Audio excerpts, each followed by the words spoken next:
ನಿಮಗೂ ನಾನು ಇಷ್ಟ ಆದರೆ ನನ್ನ ಪ್ರೀತಿನ ಆಕ್ಸೆಪ್ಟ್ ಮಾಡ್ತೀರಾ? I love you. I love you so much. ಅಂದ್ರೆ ನಾನು ದಿಶಾ ಅವ್ರ ಪ್ರಪೋಸಲ್ ಒಪ್ಕೊಂಡಿದ್ದೀನಿ ಅನ್ಕೊಂಡಿದ್ದಾರಾ? ಅದ್ ರಿಹರ್ಸಲ್ ಅನ್ನೋ ವಿಷಯನೇ ಗೊತ್ತಿಲ್ವಾ ಇವ್ರಿಗೆ? ನಾನು ದೀಪ ಅವ್ರನ್ನ ಇಮ್ಯಾಜಿನ್ ಮಾಡ್ಕೊಂಡು ಅದನ್ನೆಲ್ಲ ಹೇಳ್ದೆ ಅನ್ನೋದಂತೂ ಗೊತ್ತಿರಕ್ ಸಾಧ್ಯನೇ ಇಲ್ಲ.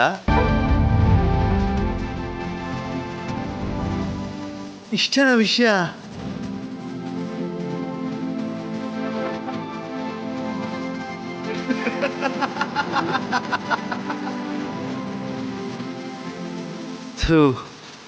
ನೀವು ಚೈಲ್ಡು ಅನ್ನೋದು ಗೊತ್ತಿತ್ತು ರೀ ದೀಪ ಅವರೇ, ಆದರೆ ಈ ರೇಂಜ್ ಏನದು ಗೊತ್ತಿರಲಿಲ್ಲ. ಅಲ್ಲ, ಈ ವಿಚಾರದ ಬಗ್ಗೆ ಒಂದ್ಸರ್ತಿ ನನ್ನ ಹತ್ರ ಬಂದು ಮಾತಾಡ್ಬೋದಾಗಿತ್ತಲ್ಲ. ಅದ್ಬಿಟ್ಟು ನಿಮಗೆ ನೀವೇ ಏನೇನೋ ಡಿಸಿಷನ್ ತಗೊಂಡ್ಬಿಟ್ರೆ? ನೀವು ನನ್ನ ಮೇಲೆ ಎಷ್ಟೇ ಕೋಪ ಮಾಡ್ಕೊಳ್ರಿ, ನಾನು ಮಾತ್ರ ನಿಮ್ಮನ್ನ ಬೆಟ್ಟದಷ್ಟು ಪ್ರೀತಿಸ್ತೀನಿ.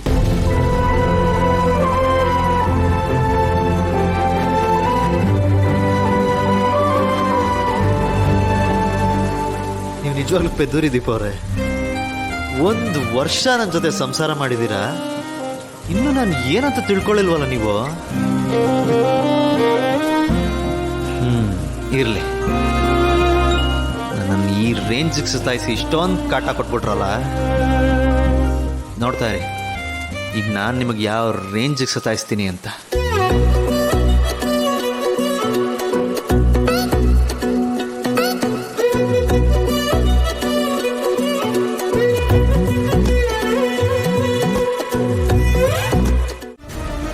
ನನ್ನ ಗರ್ಭನ ಕಿತ್ಕೊಂಡಿರೋ ಈ ಮನೆ ಗರ್ಭಗುಡಿ ದೀಪ ಯಾವತ್ತಿಗೂ ಆರಿರ್ಬೇಕೆ ಹೊರತು ಈ ಮನೆ ಗರ್ಭಗುಡಿ ದೀಪ ಉರಿಬಾರ್ದು. ಇವತ್ತಿನ ನನ್ನ ಈ ಸ್ಥಿತಿಗೆ ಕಾರಣ ಆಗಿರೋ ಈ ಮನೆಯಲ್ಲಿ ಯಾವುದೇ ಮಗು ಅಳೋದಾಗ್ಲಿ ನಗೋದಾಗ್ಲಿ ಯಾವ ಸತ್ತು ನನ್ನ ಕಿವಿಗೆ ಬೀಳ್ಬಾರ್ದು. ನನಗೆ ಸಿಗದೆ ಇರೋ ಭಾಗ್ಯ ಈ ಮನೇಲಿ ಯಾರಿಗೂ ಸಿಗ್ಬಾರ್ದು. ಈ ಮನೆಗೆ ಒಳ್ಳೆ ಸೊಸೆಯಾಗಿ ಚಿರುಗೆ ತಾಯಿಯಾಗಿ ನಾಟಕ ಆಡಿದ್ದೆಲ್ಲ ಈ ಮನೆಯವರೆಲ್ಲ ನನ್ನ ತಾಳ ಕರೆಕ್ಟ್ ಆಗಿ ಕುಣಿಲಿ ಅಂತ. ಅದು ಬಿಟ್ಟು ಈ ಮನೆಯವ್ರಿಗೆಲ್ಲ ಪ್ರೀತಿ ಹಂಚೋದಕ್ಕೋ ಒಳ್ಳೇದಾಗೋದಕ್ಕೋ ಅಲ್ಲ. ಮನೆಗೆ ವಂಶೋದ್ಧಾರಕ ಬರಬಾರ್ದು ಅನ್ನೋ ಕಾರಣಕ್ಕೇನೆ ಆ ಬಂಜೆ ಆಗಿದ್ರ ರೂಪನ್ನ ಚಿರುಗೆ ಕೊಟ್ಟು ಮದುವೆ ಮಾಡ್ಬೇಕು ಅನ್ಕೊಂಡೆ. ಆದ್ರೆ ಆ ದೀಪ ಬಂದು ಮನೆಗೆ ಸೇರ್ಕೊಂಡ್ರು.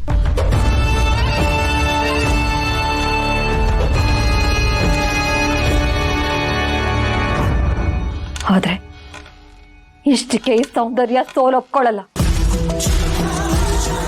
ಈ ಮನೆಯವ್ರ ಮೇಲಿರೋ ನನ್ನ ದ್ವೇಷನ ತೀರಿಸ್ಕೊಂಡೆ. ಅದೇ ಕಾರಣಕ್ಕೂ ಈ ಮನೆಯವ್ರು ಯಾರು ನೆಮ್ಮದಿಯಾಗಿರೋದಕ್ಕೆ ನಾನು ಬಿಡಲ್ಲ.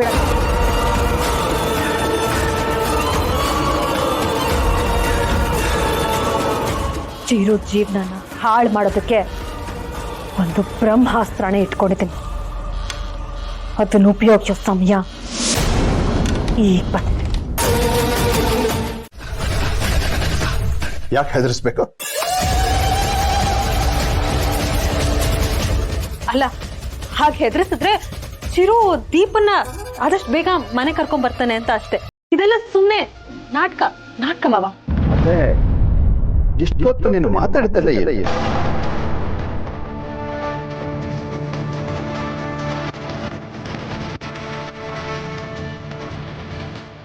ನಾನ ಏನ್ ಮಾತಾಡ್ದೆ? ಏನ್ ಮಾತಾಡ್ಲಿಲ್ವಲ್ಲ? ನೀನು ನಮ್ಮ ಮನೆಯವ್ರ ಬಗ್ಗೆ ಮಾತಾಡಿದ್ದಾನೆಲ್ಲ ನಾನು ಕೇಳಿಸ್ಕೊಟ್ಟೆ.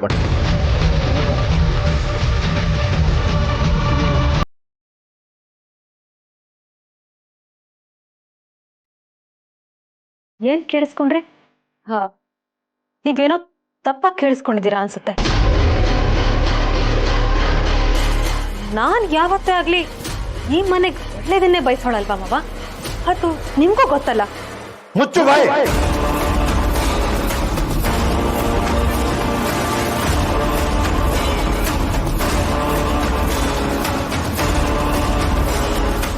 ಇಷ್ಟು ದಿನ ನಿನ್ನ ಮನಸ್ಸಲ್ಲಿ ನಮ್ಮ ಮನೆಯವ್ರ ಬಗ್ಗೆ ಪ್ರೀತಿ ಗೌರವ ಇದೆ ಅಂದ್ಕೊಂಡಿದ್ದೆ. ಆದ್ರೆ ಇವತ್ತು ಇವತ್ತು ನಿನ್ನ ಮನಸ್ಸಲ್ಲಿ ಇರೋದು ಪ್ರೀತಿ ಗೌರವ ಅಲ್ಲ, ದ್ವೇಷ ಅನ್ನೋದು ಗೊತ್ತಾಯ್ತು.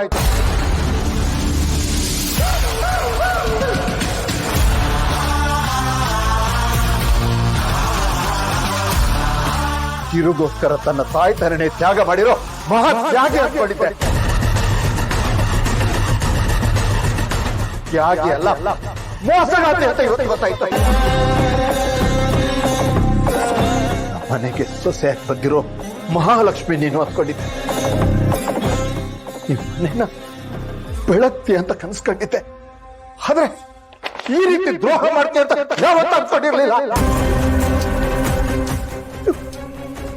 ನೀನು ನಮ್ಮ ಮೇಲೆ ಹೇಳ್ತೀಯ ಬಂದಿದೆ ಆದ್ರೆ ನನ್ನ ಕೈಗಳು ನಂಬಕ್ ಆಗ್ತಾ ಇಲ್ಲ. ಏನು ನಿನಗೆ ಎಲ್ಲರನ್ನ ಕಂಟ್ರೋಲ್ ಇಟ್ಕೋಬೇಕು ಅನ್ನೋ ಆಸೆ, ಡಾಮಿನೇಟೆಡ್ ಆಗಿರ್ಬೇಕು ಅನ್ನೋ ಬಯಕೆ ಅಂತ ನಾನು ಈ ಮನೆ ಎಲ್ಲ ಜವಾಬ್ದಾರಿನೂ ನಿನ್ನ ಕೈ ಕೊಟ್ಬಿಟ್ಟೆ.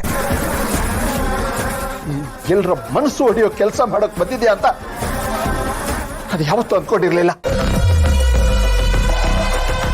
ನಿನ್ ಮೇಲೆ ನನಗಿದ್ದ ಗೌರವ ಎಲ್ಲ ಇವತ್ತು ಮಣ್ಣು ಪಾಲಾಗೋಯ್ತು.